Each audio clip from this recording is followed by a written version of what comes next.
ബന്ധങ്ങൾ കണ്ണാടി പോലെയാണ്. ഉടയുന്നതുവരെ ഒരു മുഖം മാത്രമേ കാണിക്കൂ. ഉടഞ്ഞാൽ പല മുഖങ്ങളായിരിക്കും കാണിക്കുക, അതും പല വിധത്തിൽ. ബന്ധങ്ങൾ വിലപ്പെട്ടതാണ്. ഒരിക്കൽ വിശ്വാസം നഷ്ടപ്പെട്ടാൽ പഴയ രൂപത്തിൽ ഒരിക്കലും തിരിച്ചു കിട്ടുകയില്ല. കൂടെയുള്ളവരെല്ലാം സ്വന്തമെന്ന് കരുതുമ്പോഴും അവർക്കും സ്വന്തമായ ഇഷ്ടങ്ങളുണ്ടെന്നുള്ള കാര്യം പലരും മറക്കുമ്പോഴാണ് പല ബന്ധങ്ങളും ഇല്ലാതെയാകുന്നത്.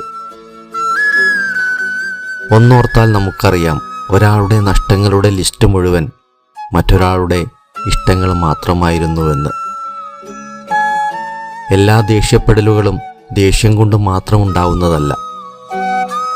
ചിലത് പറയാതെ പറയുന്ന സങ്കടങ്ങളാണ്. എത്ര അടുപ്പമുണ്ടെന്ന് പറഞ്ഞിട്ടും കാര്യമില്ല. ഒരാൾ ഇഷ്ടപ്പെടുന്നത് പോലെ പെരുമാറി